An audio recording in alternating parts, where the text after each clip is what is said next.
چشمہ ہوا گے معجزہ تحریر میں، علم کا چشمہ ہوا گے معجزہ تحریر میں، جب قلم تو نے اٹھایا، جب قلم تو نے اٹھایا، اے امام احمد رضا۔ الحمدللہ رب العالمین والصلاة والسلام علی سید الانبیاء والمرسلین، اما بعد فاعوذ باللہ من الشیطان الرجیم، بسم اللہ الرحمن الرحیم۔ الصلاة والسلام علیک یا رسول اللہ وعلی آلک واصحابک یا حبیب اللہ، الصلاة والسلام علیک یا نبی اللہ وعلی آلک واصحابک یا نور اللہ۔ نبی رحمت، شفیع امت، مالک جنت، سراپا رحمت صلی اللہ علیہ وآلہ وسلم کا فرمان عظمت نشان کا مفہوم ہے کہ تم اپنی مجلسوں کو مجھ پر درود پاک پڑھ کر آراستہ کرو، کیونکہ تمہارا یہ درود پاک پڑھنا بروز قیامت تمہارے لیے نور ہوگا۔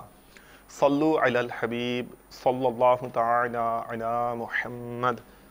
رضا شناسی کے انوار سے چمکتے دمکتے مدنی چینل کے سلسلے اعلیٰ حضرت اپنے زمانے میں ساتھ پیش خدمت ہے، آپ کے لیے لے کر آئے ہیں سلسلہ یہ انوار رضا سے ماشاءاللہ دل کو جگمگاتے رہی۔ مختلف پچھلے سلسلوں کے اندر ہم نے اعلیٰ حضرت کی شخصیت سے کا مختلف عنوانات کے تحت جائزہ لیا تھا، اور اعلیٰ حضرت جیسی انفلوئنشل پرسنالٹی کے ڈفرینٹ اسپیکٹس کو، ڈفرینٹ پہلوؤں کو ہم نے یہاں پر پیش کرنے کی کوشش کی تھی۔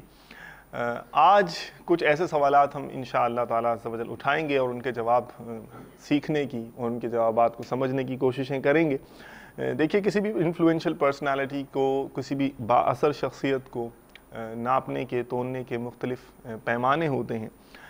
مثال کے طور پر اس کا اپنا پرسنل کنٹریبیوشن، اس کا ذاتی کام ہے، اس نے کیا اپنے پیچھے یادگار چھوڑی ہے، اس پر غور کیا جاتا ہے، اور اس کا امپیکٹ فیکٹر کیا تھا معاشرے کے اندر، اس نے کیا اصلاحی یا اثر پذیر کام کیے، ایسے کون سے رجحانات تھے، ایسے کون سے نظریات تھے، اور ایسے کون سی تعلیمات تھیں کہ جو اس نے معاشرے کے سامنے پیش کی، جن کا اثر معاشرے میں رونما ہوا، اور اس کی پیچھے جو اس نے آواز لگائی تھی کارواں بنتا چلا گیا اور لوگ پیچھے اس کو فالو کرتے چلے گئے۔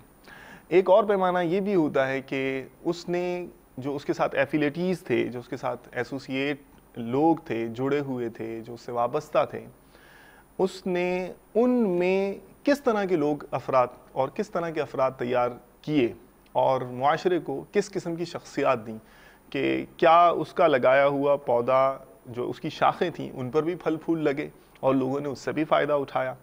تو سیدی اعلیٰ حضرت رضی اللہ تعالیٰ کی شخصیت مبارکہ کے حوالے سے ہم نے ان کا پرسنل کنٹریبیوشن کی ایک جھلک پچھلے سلسلے میں آپ کو دکھائی تھی، اور معاشرے میں اس کا کیا امپیکٹ فیکٹر رہا، اعلیٰ حضرت نے جو مرج الخلائق تھے اور کس طرح سے معاشرے کے لوگ ان کی طرف راغب ہوتے تھے، معاشرے میں کس طرح سے اثرات ان کے بتائے ہوئے جو اسلام کی تعلیمات تھیں، جو ان کی قلم مبارک سے نکلی، وہ کس طرح ضائع اور شائع ہوئیں، زال والا ضائع، اور کس طرح اثر پذیر ہوئیں۔ آج انشاءاللہ تعالیٰ یہ سوال مفتی صاحب کی خدمت میں پیش کرنا ہے کہ کیا سیدی اعلیٰ حضرت جیسی انفلوئنشل پرسنالٹی اس پیمانے پر بھی پورا اترتی ہے کہ کچھ ایسے شخصیات بھی انہوں نے تیار کی ہیں کہ جو بعد میں بھی معاشرے کے اندر اثر پذیر ثابت ہوتی رہی ہیں، مختلف سفیئرز آف لائف کے اندر، مختلف حلقہ احباب کے اندر، معاشرے کے مختلف سیکشن کے اندر ان کے اثرات رہے، اعلیٰ حضرت کے وہ پیغام کو جو بزرگان دین ہی کا نتیجہ تھا تعلیمات کا، اس کو لے کر وہ آگے بڑھتے رہے۔ تو اس حوالے سے کیا فرماتے ہیں آپ اور کیا لے کر آئے ہیں آج ہمارے لیے؟ جی پہلے تو مرحبا، اہلا و سہلا بکم، ماشاء اللہ۔ الحمدللہ رب العالمین، والصلاة والسلام علی سید الانبیاء والمرسلین، اما بعد فاعوذ باللہ من الشیطان الرجیم، بسم اللہ الرحمن الرحیم۔ خواص کے مختلف رنگ ہیں، یعنی یہ سمجھیے کہ جو خواص ہیں، اہل اللہ ہیں، وہ پھولوں کے مانند ہیں، ماشاءاللہ۔ ہر پھول سے مختلف اور خوش ذائقہ خوشبو آتی ہے، ماشاءاللہ، ٹھیک ہے۔ بعض اللہ کے بندے ایسے ہوتے ہیں، اللہ کے نیک بندے جو عبادت و ریاضت کو اپنی مشغولیت بناتے ہیں، جی جی ٹھیک ہے، گوشہ نشینی اختیار کرتے ہیں، اوکے، اپنے آپ کو ظاہر نہیں کرتے، ساری عمر اسی طرح گزار دیتے ہیں۔ اچھا، مطلب ان پر یہ رنگ غالب ہوتا ہے؟ یہ رنگ غالب ہوتا ہے۔ اوکے ٹھیک ہے۔ بعض وہ لوگ ہوتے ہیں کہ جو علم کی نشر و اشاعت کے ذریعے دوسروں تک دین کی دعوت پہنچا کر اور ملت اور قوم کی رہنمائی کر کے اپنی زندگی گزارتے ہیں۔ ماشاء اللہ، دونوں جو آپ نے بتائے ہیں دونوں کے اندر اچھی نیت اور اخلاص کا پہلو ظاہر ہے وہ ہوتا ہے۔ زیادہ جو فضیلت والا کام ہے وہ علم کی نشر و اشاعت کا کام ہے۔ ماشاء اللہ ماشاء اللہ، عبادت کے اندر انسان محض اپنی ذات تک رہتا ہے، ٹھیک ہے، اور علم کی نشر و اشاعت، دین کی تبلیغ، جی جی دین کو عام کرنے میں بندے کا فائدہ لاکھوں کروڑوں لوگوں تک پہنچتا ہے بسا اوقات۔ ماشاء اللہ ٹھیک ہے، ماشاء اللہ، لاجیکل، ویری لاجیکل۔ اور بعض لوگ ایسے ہوتے ہیں، اب یہ دوسرے طبقے کی دو قسمیں ہیں جی جی اچھا، یہ علم والوں کی جو آپ جی بات ہاں، کریں، جی بہتر، کہ بات ہے اللہ تبارک و تعالیٰ کی طرف سے موقع ملنے کی ٹھیک ہے اور سعادت کی۔ ٹھیک ہے، بعض لوگ ساری زندگی تنہا ہر مقام پر جد و جہد جاری رکھتے ہیں، ٹھیک ہے، اپنے طور پر کسی قسم کی کوتاہی نہیں کرتے، ٹھیک، لیکن وہ تنہا ہی ہوتے ہیں۔ ان کے جانے کے بعد ان کے کوئی نائبین نہیں ہوتے، اچھا، ان کے پیچھے ان کے کیے گئے کام کی کوئی باغ دوڑ سنبھالنے والا نہیں ہوتا۔ بعض ایسے لوگ ہوتے ہیں۔ ٹھیک، بعض وہ لوگ ہوتے ہیں جن کے حصے میں یہ سعادت بھی آتی ہے ماشاء اللہ، کہ وہ معاشرے میں ان افراد کو تیار کرتے ہیں کہ جو علمی کاموں میں، تبلیغی کاموں میں، جی جی دین کی نشر و اشاعت میں، جی جی دین کے پھیلاؤ میں ماشاء اللہ، اور ہر محاذ پر ان کا ہاتھ بٹاتے ہیں۔ یعنی یوں سمجھیے کہ وہ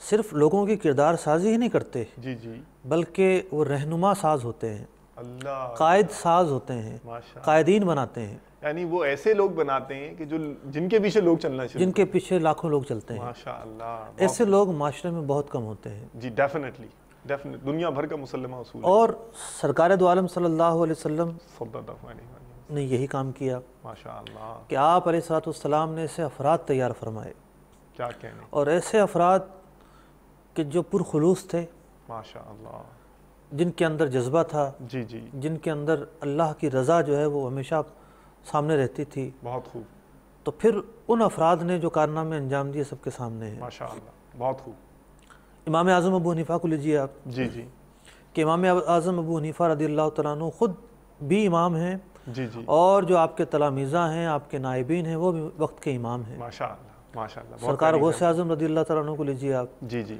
آپ نے بھی اپنے حلقہ احباب میں جن لوگوں کی تربیت فرمائی جی، وہ وقت کے امام ثابت ہوئے۔ ماشاء اللہ، تو ہر مطلب آپ یہ کہہ خطے رہے کے ہیں اندر یہ تسلسل شروع سے چلتا چلا آ رہا ہے کہ جو کچھ ایسے افراد ہوتے ہیں ہر زمانے کے اندر جی جی کہ جن کے ہاتھ میں ایک روحانی باغ دوڑ ہوتی ہے، ماشاء اللہ، ٹھیک ہے، اور وہ رہنمائی ہی نہیں کرتے بلکہ رہنما بھی پیدا کرتے ہیں۔ ماشاء اللہ، ٹھیک ہے، قائد ہی نہیں ہوتے، قائد گر ہوتے ہیں۔ بہت خوب، ایسی ہی شخصیت امام اہل سنت رضی اللہ تعالیٰ عنہ کی تھی۔ ٹھیک ہے، بلا شبہ امام اہل سنت رضی اللہ تعالیٰ عنہ اپنے زمانے کی وہ ہستی ہیں کہ جنہوں نے بڑے بڑے رہنما پیدا فرمائے۔ دیکھیں حزب معمول وہی یہاں پہ سوال پیدا ہوگا کہ اب آپ کو ایگزامپلز بھی دینی پڑیں گی اور وہ اگزامپل دینی نہیں پڑے گی، اچھا ہم ان ہستیوں پر آج تفصیل سے گفتگو کریں گے اچھا، ماشاء اللہ، کہ جنہیں اعلیٰ حضرت امام اہل سنت رضی اللہ تعالیٰ عنہ نے تراشا، اچھا، ان کی تربیت فرمائی، ان کے افکار کی تربیت فرمائی۔ تو پھر یہ بھی جائزہ لیا جائے گا کہ وہ جو شخصیات تھیں ان کا یہ کام ہے تاکہ ہمیں آئیڈیا ہو کہ بلا ماشاء اللہ، پھر تو دیر کس بات کی۔ ابتدا کرتے ہیں جی جی امام اہل سنت رضی اللہ تعالیٰ عنہ کے صاحبزادے مولانا حامد رضا خان حجت الاسلام ماشاء رحمۃ اللہ تعالیٰ علیہ سے۔ امام اہل سنت رضی اللہ تعالیٰ عنہ سے وابستہ افراد کی 3-4 قسمیں ہیں۔ بعض وہ لوگ ہیں کہ جو آپ کی صحبت میں رہا کرتے تھے اور بکثرت ملنا جلنا ہوتا تھا۔ ٹھیک ہے، بعض وہ لوگ تھے کہ جنہوں نے آپ سے پڑھا، اسٹوڈنٹ تھے، آپ کے تلامذہ اسٹوڈنٹ تھے۔ صحیح، بعض وہ حضرات تھے کہ جو معاصرین تھے، معاصرین کا مطلب کیا ہوتا ہے؟ اعلیٰ حضرت کے ہم اثر تھے، انہی کے ٹائم میں، انہی کے ٹائم میں تھے، اعلیٰ حضرت امام اہل سنت رضی اللہ تعالیٰ عنہ سے ان کے مراسم تھے، ٹھیک، وہ خلیفہ نہیں تھے، وہ شاگرد نہیں تھے، اچھا لیکن معاصر تھے، ٹھیک، ہم وقت تھے، ٹھیک ہے، لیکن وہ بھی امام اہل سنت رضی اللہ تعالیٰ عنہ کے گرویدہ ہوتے تھے۔ اچھا اچھا اچھا، اور خاص طور پر جو امام اہل سنت رضی اللہ تعالیٰ عنہ کے خلفاء جو ہیں، جی جی، یعنی روحانی طور پر باقاعدہ طریقے سے جنہیں آپ نے اجازت و خلافت سے نوازا، ماشاء اللہ، وہ جو افراد ہیں جی جی، وہ حامل علم بھی ہیں اور حامل روحانیت بھی ہیں، واہ بھائی واہ، یعنی علم میں بھی آپ کے نائب ٹھیک اور ہے، روحانیت میں بھی آپ کے نائب۔ صحیح، تو آج ہم امام اہل سنت رضی اللہ تعالیٰ عنہ کے خلفاء ہی پر گفتگو کریں گے۔ ٹھیک ہے، تو صحیح، امام اہل سنت رضی اللہ تعالیٰ عنہ کے ایک خلیفہ ہیں حجت الاسلام مفتی حامد رضا خان علیہ رحمۃ الرحمن۔ دیکھیں یہاں کسی وسوسے والے دماغ کے اندر یہ سوال آ سکتا ہے کہ کیا آپ ان کو سیدی اعلیٰ حضرت رضی اللہ عنہ کے بیٹے ہونے کا تو بینیفٹ نہیں دے رہے ہیں، یا ان کے اندر پرسنل اس طرح کی کیپیبلٹیز تھیں کہ وہ اس طرح کی حیثیت پر فائز ہو سکتے ہیں؟ بلا شبہ وہ اس حیثیت پر فائز تھے۔ منظور الاسلام جو امام اہل سنت رضی اللہ تعالیٰ عنہ کا قائم کردہ مدرسہ تھا، جی جی، اس کے شیخ الحدیث ہیں۔ اچھا، کہ امام اہل سنت رضی اللہ تعالیٰ عنہ نے تو کچھ وقت کے لیے تدریس فرمائی ہے، ٹھیک ہے، پھر آپ نے تدریس سے کنارہ کشی اختیار کر لی۔ صحیح۔ اور اچھا مفتی صاحب، یہاں میں یہ ضرور کویشچن ریز کرنا چاہوں گا کہ جو آپ نے شیخ الحدیث کا ایک اس سے مطلب یعنی اہمیت ہے اس کی، کوئی ایسا لگا آپ کے انداز سے، تو یہ تھوڑا سا اگر اس کی آپ وضاحت کریں ایک دو جملوں میں۔ یعنی عام طور پر تو شیخ الحدیث مدارس میں سے کہا جاتا ہے جو بخاری اور مسلم پڑھائے، خاص طور پر بخاری پڑھائے، اچھا، عمومی اعتبار سے ہر حدیث پڑھانے والے کو شیخ الحدیث کہتے ہیں، اور اصل میں حدیث کے ماہر کو شیخ الحدیث کہا جاتا ہے۔ اچھا، ماشاء اللہ، اور صدر المدرسین ہے، جو سب سے ماہر مدرس ہوگا وہ صدر المدرسین بنے گا، یعنی ٹیچر، مدرس کو ٹیچر کہہ سکتے ہیں، مدرس کو ٹیچر، اور صدر لیکن جو تمام کے اندر فائق ہوگا مہارت کے اعتبار سے، وہ صدر المدرسین مقرر کیا جاتا ہے مدرسے کے اندر۔ ماشاء اللہ، پھر جو امام اہل سنت رضی اللہ تعالیٰ عنہ کی خدمات میں سے خدمت ہے کہ مدرسہ منظر الاسلام کا قیام جی جی، ہند کے مسلمانوں کی پیاس کے لیے، علم کی سیرابی کے لیے اس مدرسے کا جو قیام عمل میں لایا گیا، اس کے اصل جو منتظم تھے، اصل جو سنبھالنے والے تھے، وہ حجت الاسلام مفتی حامد رضا خان علیہ رحمۃ الرحمن تھے۔ ماشاء اللہ، اچھا، جتنی بھی اس زمانے میں دینی تحریکیں تھیں، ٹھیک، تمام میں آپ نے فعال طریقے سے اپنی تمام میں عرض کرتا ہوں، اچھا اچھا، تحریک قادیانیت، رد قادیانیت ہو، ٹھیک، تحریک خلافت ٹھیک، کا رد ہو، تحریک موالات، ترک کے موالات کا رد ہو، تحریک ہجرت کا رد ہو، تحریک مسجد شہید گنج کا رد ہو، اللہ، کانپور میں ایک مسجد شہید کر دی گئی تھی، بلوا ہو گیا تھا، لاکھوں مسلمانوں کے جلسے ہوتے تھے، مسلمانوں پہ فائر کھول دیے گئے تھے، پھر ایک علمی بحث چلی وہ الگ، اور خاص طور پر ہندوستان کے اندر اس وقت کفار نے ایک تحریک چلائی کہ مسلمانوں کو مرتد کیا جائے، اپنے دین کی طرف راغب کر کے اسلام سے پھیرا جائے۔ اس تحریک کا نام تھا تحریک شدہی۔ اچھا، تو مفتی حامد رضا خان علیہ رحمۃ الرحمن نے اس تحریک کے خلاف بھی عملی طور پر حصہ لیا، گاؤں گاؤں گئے، شہر شہر گئے، مسلمانوں میں جا کر کفار کے مغالطے شبہات دور کیے، توحید کا پیغام دیا، اسلام کی حقانیت بیان کی، جو لوگ ارتداد کی طرف جا رہے تھے انہیں واپس کیا، مرتد ہو جانے والے لوگوں کو مسلمان کیا، اور کفار جو مسلمان ہوئے وہ الگ ہیں، وہ الگ ہیں، ایسے حسین و جمیل تھے وہ، مطلب کہ ان کے چہرے پر جمال تھا۔ محدث اعظم پاکستان مفتی سردار احمد خان رحمۃ اللہ تعالیٰ علیہ ان کے جلسے میں شریک تھے، یہ لاہور آئے ہوئے تھے، ایک جلسے میں شرکت کے لیے گئے تھے، ان کے چہرے کو دیکھا تو گرویدہ ہو گئے، بالکل ایک عام سے فرد تھے، بس دل نے کہا کہ نہیں ان کے پاس جا کے پڑھنا ہے۔ اچھا، مطلب پنجاب سے یہ بریلی پہنچتے ہیں، ان سے تعلیم حاصل کرتے ہیں، اور اپنے وقت کے محدث وقت کہلاتے ہیں۔ ارے واہ بھائی واہ، آپ دیکھیے کہ ان کے جمال کو دیکھ کر کس طریقے سے لوگوں میں تبدیلیاں آتی ہیں۔ پھر متعدد مرتبہ لاہور آئے، مطلب ہند کے جو علاقوں میں دورے کیے وہ الگ ہے، جی جی، کراچی آئے، اچھا، جی ہاں، کراچی بھی قیام فرمایا آپ نے، سندھ کا دورہ فرمایا. مطلب یوں سمجھیے امام یہ سارا دینی اور تبلیغی کاموں کے حوالے سے تھا. یوں سمجھیے کہ امام اہل سنت رضی اللہ تعالیٰ عنہ جو کچھ لکھتے تھے جی جی وہ ہزاروں کی تعداد میں تقسیم ہو جایا کرتا تھا, چھپتا تھا اور تقسیم ہوتا تھا. ٹھیک ہے. تو اس کے منتظم یہ ہوتے تھے. صحیح.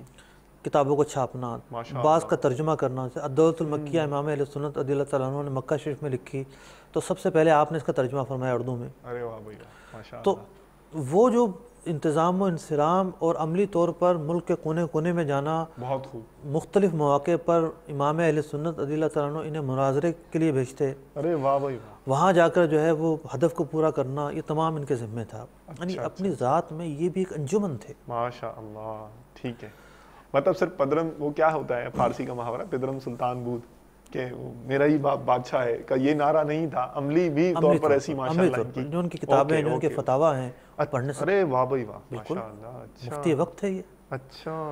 دوسرے صاحبزادے امام اہل سنت رضی اللہ تعالیٰ عنہ کے اچھا ٹھیک. مفتی اعظم ہند مصطفیٰ رضا خان رحمۃ اللہ تعالیٰ علیہ. ماشاء اللہ. کمال کی شخصیت تھی.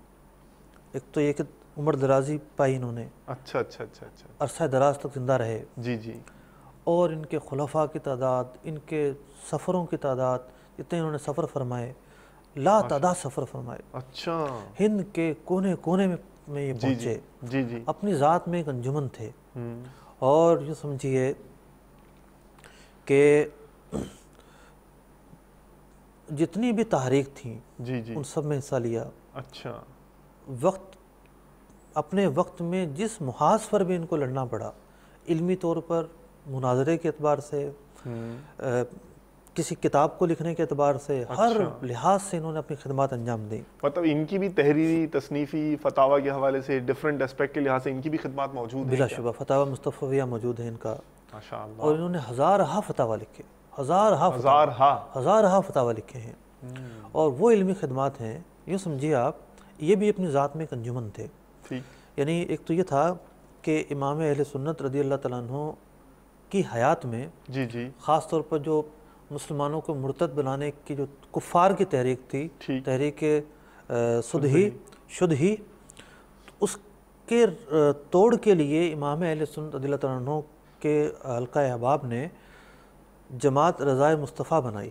اچھا اچھا. آپ اس کے فعال رکن تھے. ماشاء اللہ. پھر ایک اور مطلب کہ جماعت بنائی گئی, جماعت انصار الاسلام. ٹھیک. وہ مختلف جلسے کر کے مسلمانوں کو جو ہے وہ جگاتی, بیدار کرتی. ماشاء اللہ. اس کے آپ جو ہے وہ متحرک رکن تھے. ماشاء اللہ. اور اس جماعت کے جو ناظم اعلیٰ تھے جی جی وہ امام اہل سنت رضی اللہ تعالیٰ عنہ کے بھائی کے لڑکے بھتیجے مولانا حسین رضا خان اس جماعت کے ناظم اعلیٰ تھے. ایک کتاب میں نے پڑھا کہ انہوں نے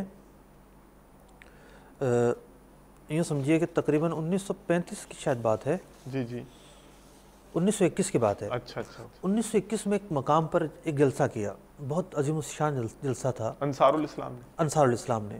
اب کیا فکر دی لوگوں کو, ایک قرارداد پاس کی گئی اس مطلب کے جلسے کے اندر. جی جی.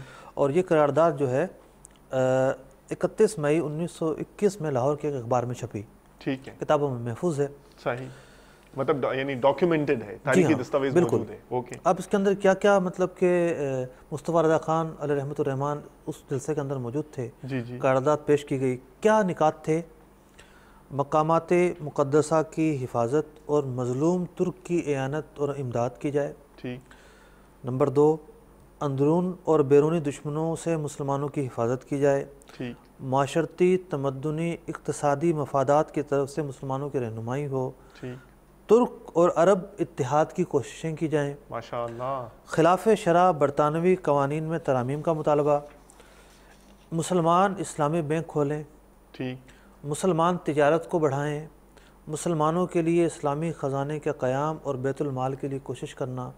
یہ ایک قرارداد میں انٹرنیشنل ریلیشن بھی آ گیا, آپ سوچ اور فکر کو دیکھیے. لوگ مولانا لوگوں کو کہتے ہیں کہ مدرسہ چلا سکتے ہیں, ایسا نہیں ہے. یہ وہ باتیں تھیں جو مطلب کہ ملک کی باغ دوڑ سنبھالنے والی باتیں تھیں. ٹھیک ہے.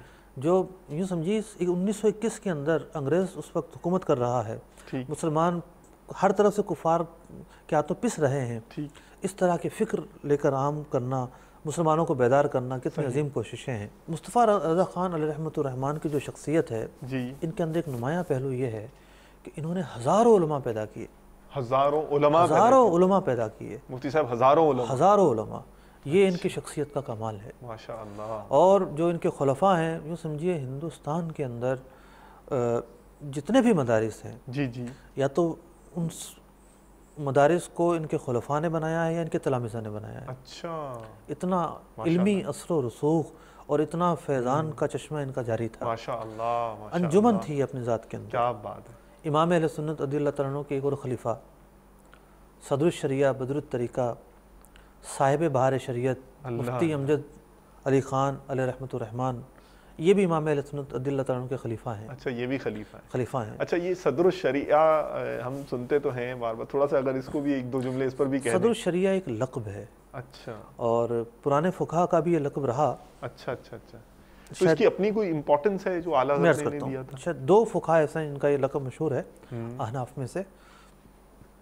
ان کا لقب اس لیے ملا کہ یہ فقہات کے امام ہیں. صدر تو رہنما کو کہتے ہیں، ٹھیک، مطلب کہ جو فائق ہو اسے کہتے ہیں. ماشاء اللہ. جیسے فائق کو صدر مجلس بنایا جاتا ہے، صدر محفل بنایا جاتا ہے. ٹھیک ہے. تو یہ وہ ہیں جو شریعت کے امام ہیں. ماشاء اللہ. ان کی فقہات ایسے اعلیٰ درجے کی ہے. تو صدر الشریعہ امام اہل سنت رضی اللہ تعالیٰ عنہ کے جو خلفاء اور تلامذہ ہیں، جی، ان کے بھی مختلف رنگ ہیں. اچھا اچھا. یعنی یوں سمجھیے کہ دین ملت کی جو بقا ہے، جی جی، اس کی بقا کے مختلف محاذ ہیں. ٹھیک ہے. ایک سیاسی محاذ ہے. صحیح ہے. اگر مسلمان کسی موقع پر پستی کا شکار ہو جائیں تو نہ جانے کیا ہو. صحیح. ایک علمی محاذ ہے. صحیح. ایک وہ محاذ ہے کہ جہاں عملی میدان ہے. ٹھیک ہے. عملی طور پر ہر جگہ پہنچنا اور دفاع کرنا. صحیح. تبلیغی محاذ ہے. ٹھیک ہے. تو امام اہل سنت رضی اللہ تعالیٰ عنہ کے جو خلفاء اور تلامذہ ہیں، ان کی تربیت سے اس انداز میں ہوئی. امام اہل سنت رضی اللہ تعالیٰ عنہ نے جو افراد تیار کیے، جی جی، وہ کوئی ایک شعبے کے لیے تیار نہیں کیے. اچھا. ہر شعبے کے افراد تیار کیے، اور وہ افراد اپنے وقت کے اس شعبے کے امام ثابت ہوئے. مطلب یعنی علمی میدان میں بھی کام کرنے کے لیے اعلیٰ خلیفہ مل جائے گا، فقہی میدان میں بھی مفتی حامد رضا خان، مصطفیٰ رضا خان علیہ رحمۃ الرحمن، ان کی جد و جہد زیادہ تر عملی رہی. اچھا اچھا اچھا. یعنی عملی میدان میں پیش رہے. صحیح. ہر کانفرنس میں، ہر جگہ پر، ہر جلسے میں، ٹھیک. اور جہاں بھی مسلمانوں کو ضرورت پڑی یہ پیش رہے. ماشاء اللہ. صدر الشریعہ بدر الطریقہ مفتی امجد علی خان علیہ رحمۃ الرحمن وہ ہستی ہیں کہ جن کا عملی میدان میں حصہ تو کم ہے، لیکن علمی میدان میں جو آپ نے جوہر دکھائے ہیں ایسا کوئی نہ دکھا سکا. اچھا. بلا شبہ ایسا کوئی نہ دکھا سکا. سلطنت عثمانیہ کے دور میں جی جی، ایک کاوش انجام دی. خلیفہ اس وقت کے جو سلطان تھے انہوں نے ایک مجلس بنائی، اس میں 12-15 لوگ تھے. انہوں نے مل کر اس وقت جو قضا اور قاضیوں کے لیے قوانین تھے، جی جی، اس کو آسان کرنے کے لیے فقہ حنفی کے کچھ اصول مرتب فرمائے. اچھا اچھا اچھا. پہلے سے اصول طے شدہ تھے، صرف اسے جمع کیا. ٹھیک ہے. اس کتاب کا نام مجلۃ الاحکام العدلیہ قرار پایا. ٹھیک ہے. اس کتاب کے اندر 1500 مسائل ہوں گے. اوکے. المادہ کر کے اس میں بیان کیا گیا ہے. لوگوں کی مجلس ہے. المادہ کر کے بیان کیا گیا ہے. صحیح. المادہ مین دفعہ. ٹھیک ہے. آئین کی دفعہ. صحیح. ایک مطلب کہ ایک کورٹ سسٹم انہوں نے بنایا قاضیوں کے لیے. صحیح. تو یہ مجلۃ الاحکام العدلیہ دنیا عرب کی مشہور ترین کتاب ہے. صحیح. ہر جگہ سے کوڈ کیا جاتا ہے. ماشاء اللہ. یوں سمجھیے آپ کو 20-25 علماء کے میں نے مضامین پڑھے ہوں گے جی جی، جنہوں نے مجلہ کی شان میں مضامین لکھے ہیں. معاصرین ہیں جو وفات پا گئے وہ لوگ ہیں، اس سے پہلے کے لوگ ہیں. بہت ہی اعلیٰ درجے کی کتاب. کیا بات ہے. لیکن جو بہار شریعت ہے جی جی، اسی اسلوب پر ہی لکھی گئی. اس میں 12-1500 نہیں، اس میں 12-15 ہزار مسائل ہیں. ارے واہ بھائی واہ، ماشاء اللہ. یعنی اگر بہار شریعت کا عربی ترجمہ ہو کر علماء عرب کے پاس پہنچے تو مجلہ کے سامنے یہ پہاڑ نظر آئے. ارے واہ بھائی، یہ ایسی عظیم الشان کتاب ہے. تو اور یہ ایک شخصیت نے لکھی ہے.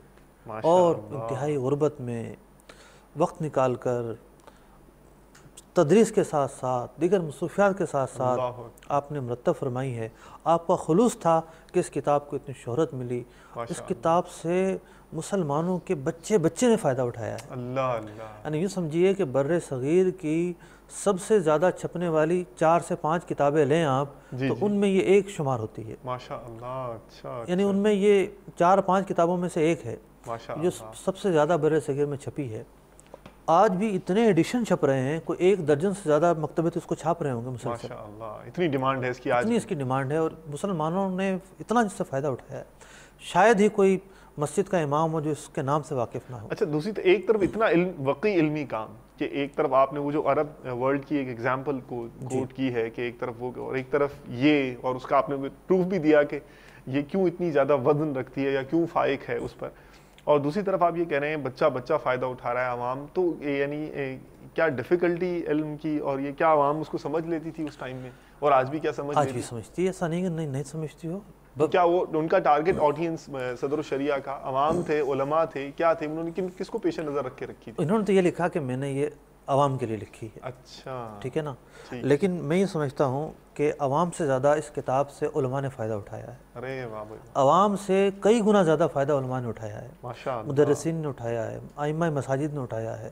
کیا بات. یعنی علم فقہ اور فقہ حنفی کی جو ترویج و اشاعت ہے, جی جی, اگر ایک امام مسجد کے اندر لوگوں کو مسائل بتا رہا ہے کہ یہ عبادت کے مسائل ہیں, یہ حج کے مسائل ہیں, یہ نماز کے مسائل ہیں, یہ روزے کے مسائل ہیں, یہ خرید و فروخت کے مسائل ہیں, وہ بہار شریعت پڑھ کر بتا رہا ہے. ارے واہ بھائی, تو اچھا اچھا, فقہ حنفی کی نشر و اشاعت کے اندر اور دین اسلام کے احکام کی ترویج و اشاعت کے اندر اس کتاب کا کتنا بنیادی حصہ ہے, آپ اس سے اندازہ لگائیے. جی جی, فتاوی عالمگیری ایک عظیم الشان کتاب ہے, لیکن اس کی رسائی علماء تک ہے. صحیح, ڈیفینیٹلی, چونکہ وہ عربی میں بھی ہے. لیکن جو استفادہ بہار شریعت سے کیا گیا, میں سمجھتا ہوں وہ فتاوی عالمگیری سے کیے جانے والے استفادے سے کہیں زیادہ ہے. ماشاء اللہ. تو ایک کتاب کی مثال ہے ان کی, پھر فتاوی امجدیہ ہے, پھر حاشیہ طحاوی ہے, اور نہ جانے ان کی کتنی ایسی کتابیں ہیں جو امت پر عظیم احسان ہیں. ماشاء اللہ. یہ ہیں امام اہل سنت رضی اللہ تعالیٰ عنہ کے تیار کردہ ایک فرد. اچھا, ماشاء اللہ, ایسی علمی جلالت, ایسی شخصیت, ایسی مثالی شخصیت کہیں نہ ملے گی آپ کو. مطلب ہر فیلڈ میں امام ہی دے دیا, امام دیا امام اہل سنت نے. ماشاء اللہ, امام اہل سنت رضی اللہ تعالیٰ عنہ نے ہر فیلڈ میں امام دیے ہیں. کیا بات. کوئی اور آگے آئیے, پیاس بڑھتی جا رہی ہے. جی, سید محدث کچوچوی رحمۃ اللہ تعالیٰ علیہ. اچھا, یہ کون ہستی ہیں, کیا شان ہے ان کی؟ مفسر ہیں.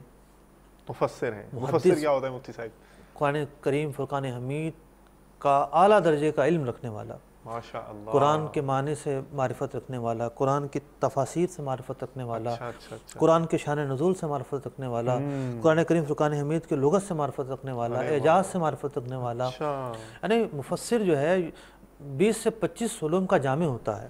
اچھا, ہر عربی دان مفسر نہیں بنتا. اب یہاں ہے کہ جی انٹرپریٹیشن کا ڈیفرنس آ گیا. جی, وہ یہ رائے کا فرق. 20 سے 25 علوم کی معرفت رکھنے والا مفسر کہلاتا ہے. پھر کوالیفائی ہوگا کہ یہ کام کرنے. جی, مفسر کہلاتا ہے. یہ عظیم مفسر تھے, عظیم محدث تھے. یہ سمجھیے کہ امام اہل سنت رضی اللہ عنہ کے خلفاء میں سے مختلف رنگ ہیں, میں نے عرض کیا. جی, جیسا کہ شروع میں عرض کیا کہ بعض وہ جو عملی میدان میں پیش رہے, ٹھیک ہے, صدر الشریعہ جیسے علمی میدان میں پیش رہے, بعض سیاسی محاذ پر پیش رہے, ٹھیک ہے, یعنی ہر جگہ قیادت کی. سید محدث کچوچوی رحمۃ اللہ تعالیٰ علیہ ایسی شخصیت تھی. اچھا, جو ہر محاذ پر قائدانہ صلاحیتیں بروکار لاتے ہوئے مسلمانوں کی رہنمائی کرتی رہیں. 1946 کے اندر, یعنی کہا جاتا ہے کہ پاکستان 1947 میں بنا ہے, 1946 میں بنارس میں آل انڈیا سنی کانفرنس منعقد ہوتی ہے. ٹھیک ہے, جس کانفرنس میں 5000 تو علماء اور مشائخ تھے, سرحد سے, پنجاب سے, بنگال سے, ہند سے, سندھ سے, 5000 تو علماء اور مشائخ, اور لاکھوں عوام. ماشاء اللہ, عوام الگ. جی, تو اتنی عظیم کانفرنس منعقد ہوتی ہے, اور یہ کانفرنس حقیقی معنوں میں قیام پاکستان کا سبب بنتی ہے. ماشاء اللہ, لاکھوں لوگ جب جمع ہو کر اتنا بڑا مطالبہ کر رہے ہیں اور ریزولوشن پاس کر رہے ہیں, مطالبہ کر رہے ہیں, تو مطلب اس کو اگنور آسانی سے ظاہر نہیں کیا جا سکا. اور جو اس وقت مسلم لیگ کے رہنما تھے, یہ ان کی حمایت اور تائید تھی. ٹھیک, تو وہ جو کانفرنس منعقد ہوتی ہے 1946 میں بنارس میں, یہ اس کے صدر تھے. اچھا, ان کی صدارت میں وہ کانفرنس منعقد ہوتی ہے. پھر وہ جو جماعت رضائے مصطفیٰ جس کا میں نے ذکر کیا، کفار کی جو مرتد بنانے کی تحریک تھی، اس کے خلاف جو جماعت بنائی گئی، یہ اس کے تا حیات ناظم اعلیٰ رہے۔ اچھا، اس کے بعد فتاویٰ نویسی کی تربیت بطور خاص امام اہل سنت رضی اللہ تعالیٰ عنہ سے حاصل کی۔ تحریک پاکستان کے اول دستک کے قائدین میں شمار ہوتے تھے، ماشاءاللہ، ٹھیک ہے۔ اور ہر جگہ پیش قیام پاکستان کے تعلق سے جس بھی سرگرمی کا تذکرہ آئے گا اور علماء کا تذکرہ آئے گا، ان کا نام کہیں بھی فراموش نہیں کیا جا سکتا۔ مولانا ظفر الدین بہاری رحمۃ اللہ تعالیٰ علیہ ماہر تعلیم ہے، ماہر تعلیم ہے، جی ہاں، ایجوکیشن سے وابستگی رہی۔ عظیم محدث ہیں، صرف محدث نہیں، عظیم محدث ہیں۔ آپ کہہ رہے ہیں صرف محدث نہیں، عظیم محدث، عظیم محدث ہیں۔ کوئی پروف؟ اس بات کا اندازہ لگائیے جی کہ دنیا کی تاریخ میں جی ایسی بہت کم کتابیں لکھی گئی ہیں، یعنی ایک تو ہے نا سیاستہ، صحیح، یہ مستند اسناد پر مشتمل تمام احادیث پر مشتمل ہے، ٹھیک ہے۔ ایک تو ہوتی ہے حدیث کی سند اور ایک ہوتی ہے حدیث کا معنی۔ درایت اور روایت دو الگ الگ چیزیں ہیں۔ ٹھیک ہے۔ سیاستہ کے اندر اصل دار و مدار ہے روایت پر، ٹھیک ہے۔ پھر بعض حدیثیں منسوخ ہیں، بعض حدیث راجع ہیں، بعض مرجوع ہیں۔ ٹھیک ہے۔ بعض ایسی کتابیں ہیں کہ جس کے اندر راجع حدیث کا انتخاب کیا گیا ہے۔ بعض علماء نے یوں سمجھیے کہ شواف مذہب کی تائید میں حدیث لکھی، بعض نے مالکی مذہب کی حدیث جمع کی، لکھی کیا جمع کی، تو بعض علماء نے حنفی مذہب پر احادیث جمع کی۔ اوکے، بہت سارے علماء گزرے ہیں، اچھا اچھا اچھا، علماء سابقین میں سے۔ اس میں سے ایک نمایاں کام مولانا ظفر الدین بہاری علیہ رحمہ نے کیا، پوری ہسٹری میں، پوری ہسٹری میں ماشاءاللہ ایک نمایاں کام کیا۔ صحیح البہاری کے نام سے احادیث کی 6 جلدوں پر مشتمل کتاب لکھی، وہ احادیث جو فقہ حنفی کی معید ہیں۔ اچھا اچھا اچھا، بیس ہے یعنی 6 جلدوں پر مشتمل احادیث کا ایسا خزانہ کہ جس کا کوئی مثل نہیں ملتا۔ اچھا، یہ انہوں نے مرتب فرمایا۔ ماشاءاللہ۔ پھر ماہر توقیت تھے۔ اب یہ توقیت بھی سمجھانا ہی پڑے گا آپ کو، یعنی جو اسپیس ٹیکنالوجی ہوتی ہے، جی جی، جو ایسٹرولوجی سے سورج اور چاند کی جو حرکتیں، سورج کی جو حرکتیں ہیں، جی جی، اس کے جو اوقات ہیں، کب نمودار ہوگا، کب طلوع فجر ہوگی، کب شفق غائب ہوگا، کب جو ہے وہ زوال کا وقت ہوگا، اچھا اچھا اچھا، اس کا جو علم ہے، یہ علم جاننے والے بہت کم افراد ہوتے ہیں۔ ٹھیک ہے۔ امام اہل سنت رضی اللہ تعالیٰ عنہ اس علم کے امام تھے، اس علم کے امام تھے، اور آپ نے اپنا علم جس کو زیادہ دیا وہ مولانا ظفر الدین بہاری علیہ رحمہ تھے۔ یہ علم امام اہل سنت کا مولانا ظفر الدین بہاری علیہ رحمہ کے توسط سے ہم تک پہنچا ہے۔ اس میں تو میتھمیٹکس اور ٹریگنومیٹری کا ٹھیک ٹھاک استعمال ہوتا ہے۔ لندن سے چھپنے والی کتابیں ان کے پاس موجود ہوتی تھیں۔ اچھا، لندن سے چھپنے والی کتابیں ان کے پاس موجود ہوتی تھیں، تمام دستیاب ذرائع استعمال کیا کرتے تھے۔ اچھا اچھا، اور وہ ماہر توقیت تھے کہ انہوں نے بنیادی کتابیں تصنیف فرمائیں توقیت کے موضوع پر، اور مطلب کہ بہت سارے شہروں کے نظام الاوقات مرتب فرمائے، اور اس علم میں بہت نمایاں خدمات انجام دی۔ اس کے علاوہ ایک اور کتاب ان کی ہے تنویر السراج فی بیان المعراج، واقعہ معراج پر انہوں نے کرام شروع کیا، 4 جلدوں پر مشتمل کتاب، واقعہ معراج پر، ایک واقعے کے اوپر، ایک واقعے پر 4 جلدوں پر 4 والیومز۔ جی ہاں بالکل، ماشاءاللہ، مرحبا۔ تنویر السراج فی بیان المعراج یہ مرتب فرمائی، اور ہم پر ایک بڑا احسان یہ کیا، بہت بڑا احسان یہ کیا کہ حیات اعلیٰ حضرت مرتب فرمائی۔ ماشاءاللہ، بہت بڑا احسان فرمایا۔ ماشاءاللہ، یہ اپنے دور کے بہت عظیم فقیہ تھے۔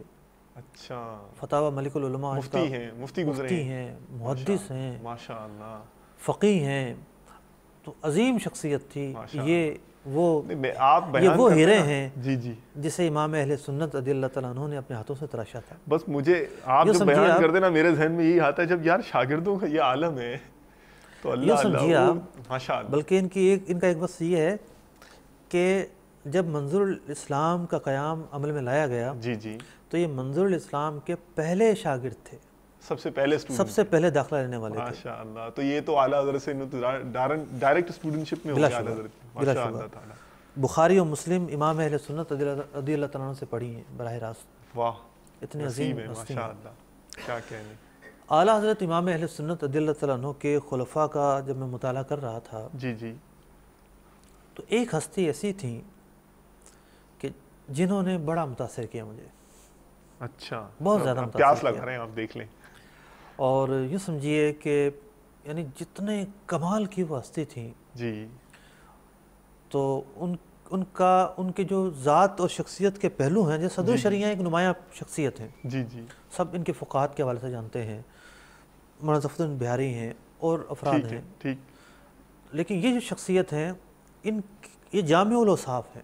اچھا، اب تک تو ہم یہ کہہ رہے تھے کہ جناب بعض افراد کو علمی فیلڈ کے لیے تیار کیا، بعض عملی میدان میں، تو بعض جناب سیاسی محاذ پر۔ ٹھیک، ایک شخصیت ایسی ہے جو علم کے میدان میں بھی امام ہے، اچھا اچھا اچھا اچھا، جو عملی میدان میں مناظرے کے تعلق سے بھی امام ہیں، جو سیاسی بصیرت اور قائدانہ صلاحیتوں کے اعتبار سے بھی امام ہیں، جو تصانیف کے اعتبار سے بھی امام ہیں، حرفن مولا کہہ سکتے ہیں ان کو، مطلب ہمہ جہت شخصیت ہے، اعلیٰ درجے کی شخصیت۔ ماشاءاللہ۔ کون ہے مفتی نعیم الدین مراد آبادی رحمۃ اللہ تعالیٰ علیہ، جن کی خزائن العرفان ہم، جن کی تفسیر خزائن العرفان ہے، اللہ ایسی اعلیٰ درجے کی تفسیر ہے۔ ماشاءاللہ، بظاہر تو وہ حاشیہ ہے، ٹھیک مطلب ہے، مختصر الفاظ میں لکھی ہوئی ٹھیک تفسیر ہے۔ ٹھیک ہے، یوں سمجھیے کہ تفسیر جلالین کو شہرت ملی، اور صحیح، کوئی بھی مدرسہ ہوگا، شاید ہی کوئی ہو، ٹھیک جس میں تفسیر جلالین نہ پڑھائی جاتی ہو۔ ٹھیک ہے، تفسیر- عربی حاشیہ ہے، تفسیر جلالین کیا ہے؟ ٹھیک،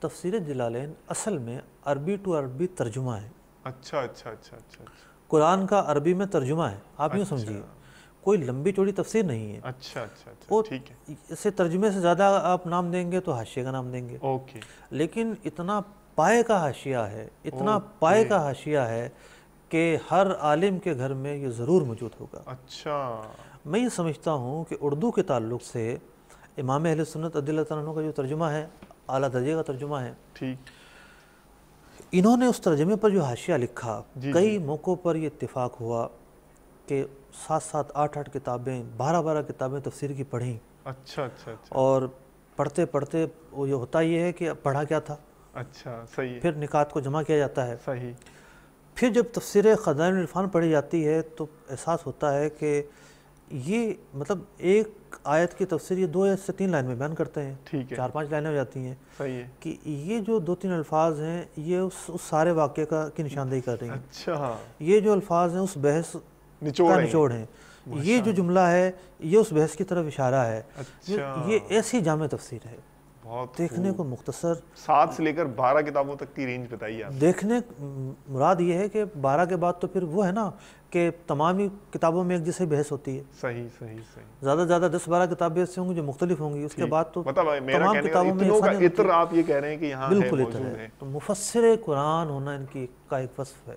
ماشاء اللہ، اور جس تحریک کا میں نے ذکر کیا، جی تحریک رضائے مصطفیٰ کا، جی جی، اصل محرک یہ تھے، اس کے اصل محرک یہ تھے، اور عملی میدان میں جانے والے یہ تھے۔ اچھا اچھا اچھا، ایک کافر سے ان کی کا مناظرہ ہوا، غیر مسلم تھا، اس نے کہا میں 15 پاروں کا حافظ ہوں، اچھا، تو کہنے لگے میرے قرآن کا اعجاز ہے کہ تجھ جیسا غیر مسلم بھی قرآن حفظ کرنے پر قادر ہو گیا۔ اللہ اللہ، تو اس نے اپنی کتاب کا نام لیا، کہا میرے کتاب کے 15 صفحے سنا دو، اچھا، اگر تم حق پر ہو تو میری کتاب کے، میرے مذہب کی کتاب کے 15 صفحے سنا دو۔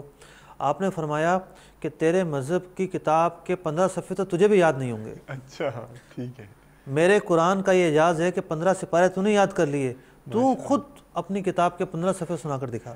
اللہ اللہ، وہ لاجواب ہو گیا۔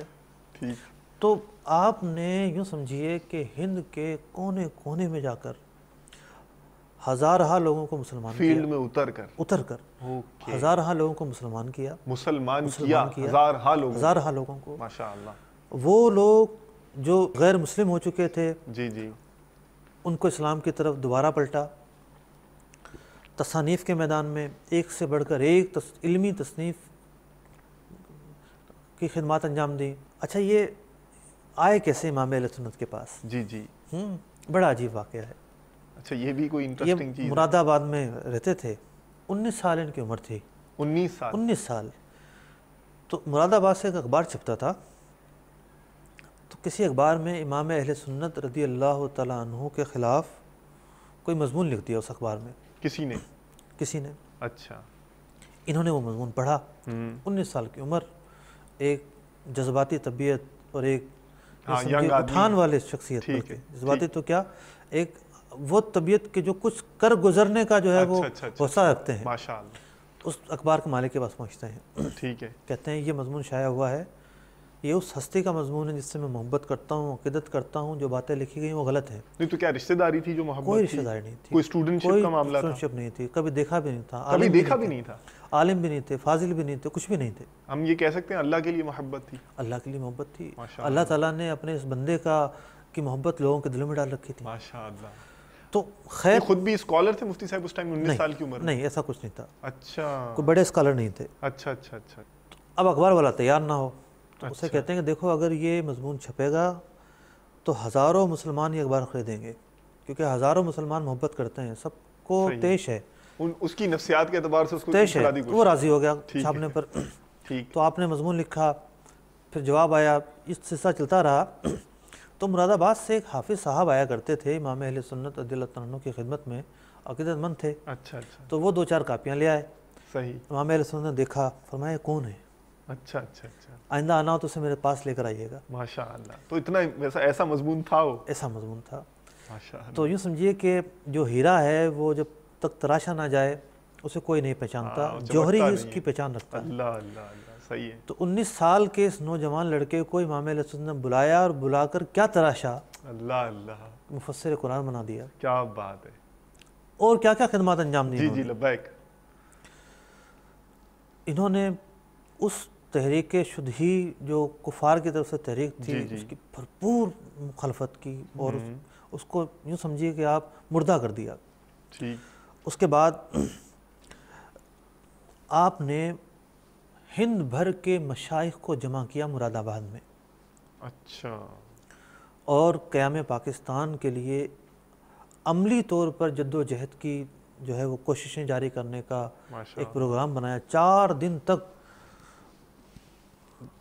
ہند بھر سے آئے ہوئے علماء اور مشائخ کا اجلاس جاری رہا. اچھا اچھا. اور بالآخر یہ طے پایا کہ جمہوریت اسلامیہ کے نام سے ایک تنظیم بنائی جائے, اور وہ تنظیم سنی کانفرنس, آل انڈیا سنی کانفرنس کے نام سے کانفرنسیں منعقد کرے.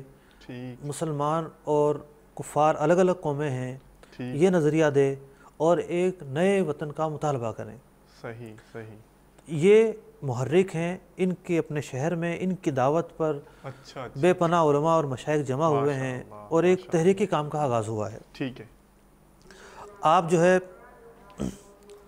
آپ یوں سمجھیے کہ ناظم اعلیٰ بنائے گئے, اور امیر ملت حضرت پیر حافظ جماعت علی شاہ محدث علی پوری کو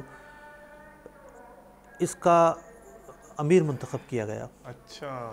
جو تحریک انہوں نے چلائی آل انڈیا سنی کانفرنس کے تعلق سے, جی جی, ایک کتاب میں نے بڑی طویل فہرست پڑھی کہ یہ کانفرنسیں کس کس علاقے میں منعقد ہوئیں. میرے خیال سے 100 سے زائد وہ مقامات تھے. 100 سے زائد مقامات جہاں پر جو ہے اس طرح کی کانفرنس منعقد ہوتی رہیں. مطلب اتنی بڑی تحریک چل پڑی تھی. اچھا اچھا. جو اصل مسلمانوں کو جو ہے وہ جذبہ ملا ہے اس تحریک سے ملا ہے.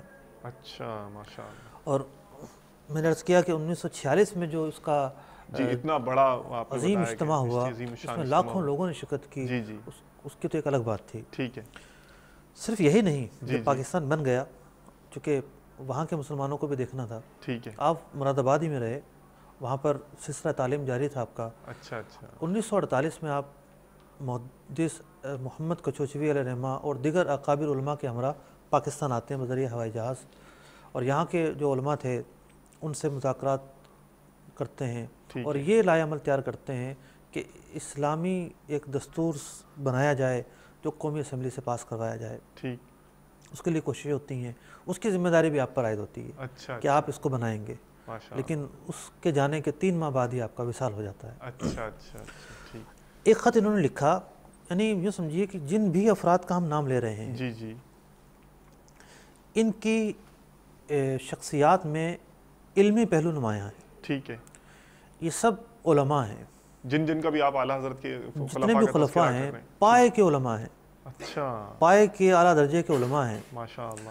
پھر انہوں نے اپنے اپنے مقام, اپنے اپنے وسائل کے مطابق قلمی طور پر علم کی نشر و اشاعت کی, جرائد نکالے, رسائل نکالے, ماہنامے نکالے. اچھا اچھا اچھا. خطوط کے ذریعے علماء سے رابطہ رکھا, مریدین سے رابطہ رکھا, رہنماؤں سے, قائدین سے رابطہ رکھا. تو مفتی نعیم الدین مراد آبادی رحمۃ اللہ تعالیٰ علیہ بھی ایسی شخصیت تھی. یہ اپنے خط میں سید احمد قادری ابوالبرکات کے نام ایک خط لکھتے ہیں کہ پاکستان کی تجویز سے جمہوریت اسلامیہ جو تحریک انہوں نے بنائی تھی, یعنی آل انڈیا سنی کانفرنس کو کسی طرح دستبردار ہونا منظور نہیں, خود جناح صاحب اس کے حامی رہیں یا نہ رہیں. اچھا. کیونکہ جناح صاحب ایک وقت تھا کہ وہ کانگریس میں تھے, پھر مسلم لیگ بنائی, اس طرف آئے, قائم پاکستان کے محرک بنے. تو فرمایا آج یہ محرک ہیں, یہ رہیں یا نہ رہیں, ہم اس مطالبے سے دستبردار نہیں ہوں گے. ٹھیک, ماشاء اللہ. ان کی شخصیت کا ایک نمایاں پہلو یہ کہ یہ اعلیٰ درجے کے مدرس تھے, یعنی تدریس فرمائی. سینکڑوں ہزاروں علماء انہوں نے جو ہے وہ امت کو دیے. اچھا, ان کے جامعہ سے فیض یافتگان کون کون ہیں؟ جی.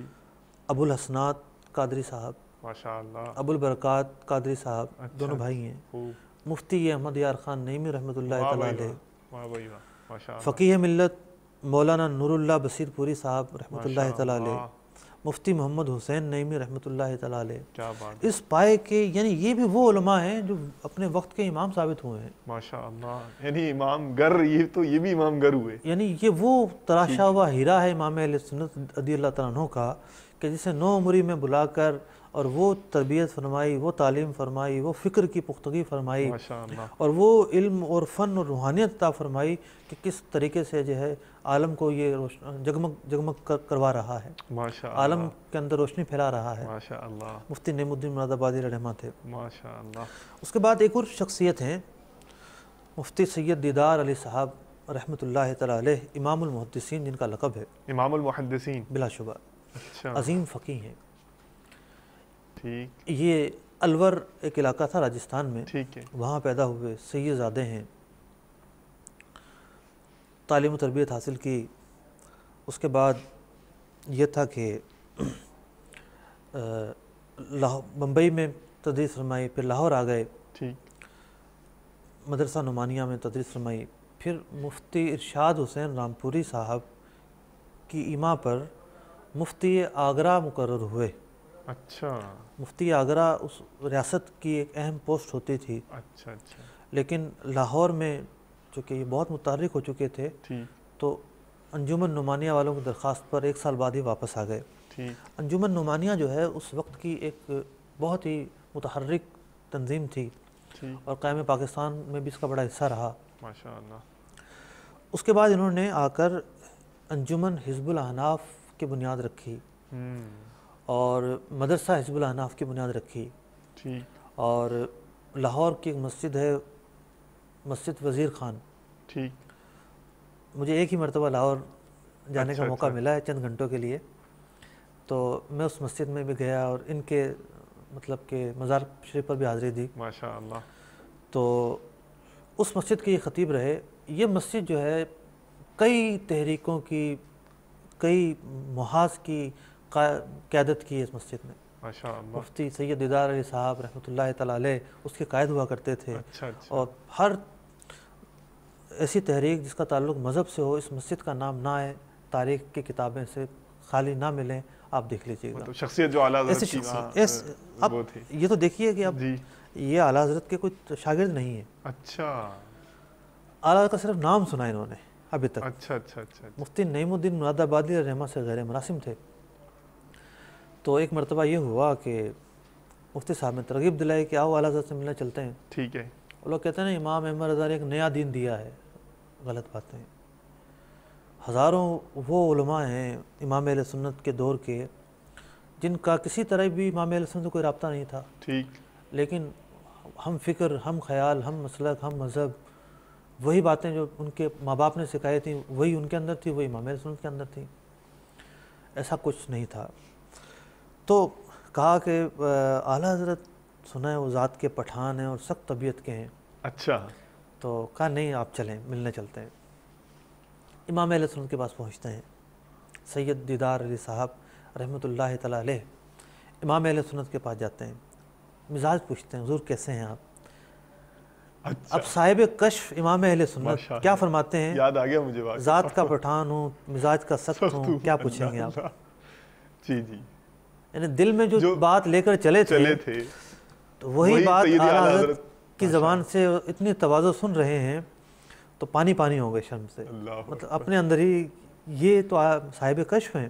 ماشاء اللہ، اور پھر جو گرویدہ ہوئے ہیں امام اہل سنت رضی اللہ تعالیٰ نے خلافت سے نوازا ہے، اس سے کچھ سیدی اعلیٰ حضرت کا روحانی اور بلا شبہ تصوفانہ امام پہلو اہل بھی جھلک سنت رہا کے ہے جو کا جو روحانی پہلو ہے وہ تو اس کی کیا باتیں ہیں، وہ تو ایک الگ موضوع ہے۔ جی جی جی، صاحب تصانیف ہیں، مفسر قرآن ہیں، ٹھیک، ان کی تفسیر مشہور ہے، اور بطور خاص جو ان کے دو صاحبزادے ہیں جی، ابو الحسنات صاحب اور ابو البرکات صاحب۔ ماشاء اللہ، ابو البرکات صاحب بھی امام اہل سنت رضی اللہ تعالیٰ عنہ کے خلیفہ ہیں۔ اچھا، یہ دونوں صاحبزادگان انہوں نے اپنے وقت میں ہمیشہ قیادت کی، ماشاء اللہ، ہر محاذ پر پیش رہے، پاکستان میں فتنہ قادیانیت کے حوالے سے بڑا ان کا نام رہا۔ ماشاء اللہ، ابو الحسنات صاحب کی تفسیر بہت مشہور ہے۔ پھر ان کے جو پوتے ہیں جی جی، مفتی محمود احمد رضوی صاحب رحمۃ اللہ تعالیٰ علیہ، وہ خود عظیم محدث تھے، تفہیم البخاری کے نام سے کئی جلدوں پر، تقریباً 8-9 جلدوں پر ان کی شرح ہے بخاری شریف کی، وہ چھپ چکی ہے۔ یعنی علم کا ایک فیضان بہہ رہا ہے، ایک خلیفہ سے جو علم کی ندیاں بہی ہیں نا، اس کی مثالیں نہیں ہیں۔ مفتی تقدس علی خان رحمۃ اللہ تعالیٰ علیہ، یہ بھی سیدی اعلیٰ حضرت کے خلیفہ ہیں۔ سیدی اعلیٰ حضرت امام اہل سنت رضی اللہ تعالیٰ عنہ کے خلیفہ ہیں، اور یہ سمجھیے کہ اعلیٰ حضرت امام اہل سنت رضی اللہ تعالیٰ عنہ کے چچا زاد بھائی سردار ولی خان نوری کے صاحبزادے اور حجت الاسلام مولانا حامد رضا خان علیہ رحمۃ الرحمن کے داماد ہیں۔ اچھا، ماشاء منظر الاسلام سے پڑھا، وہاں پڑھایا اور متعدد جگہوں پر جو ہے خدمات انجام دیں، بلکہ منظر الاسلام کے محتمم رہے، ہر دینی تحریک کے صف اول کے کارکن رہے۔ ماشاء اللہ، انہوں نے اپنا آخری مسکن پیر جو گوٹ میں آ کر بنایا۔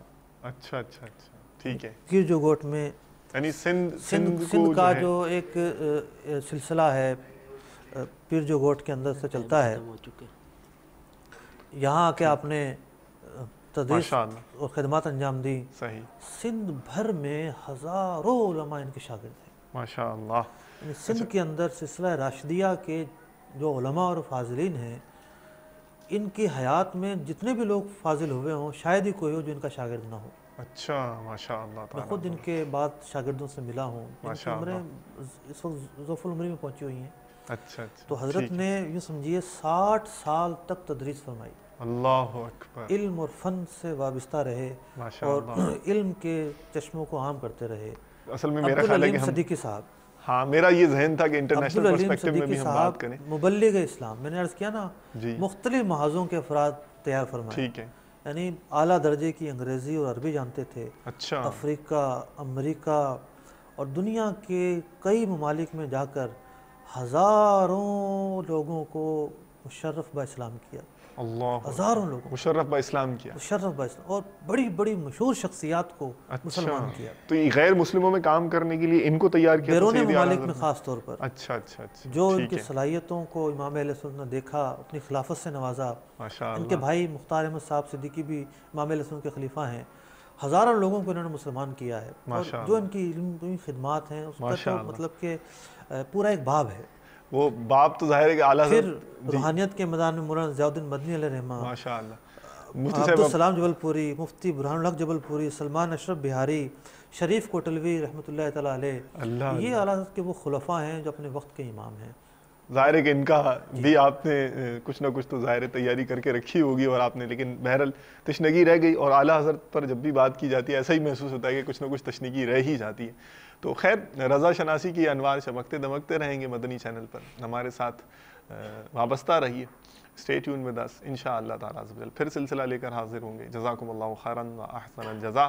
صلو علی الحبیب صلی اللہ تعالی علی محمد وعلی آلہ واصحابہ وبارک وسلم. علم کا چشمہ گواہے معجزہ تحریر میں، علم کا چشمہ گواہے معجزہ تحریر میں. جب قلم تو نے اٹھایا، جب قلم تو نے اٹھایا، اے امام احمد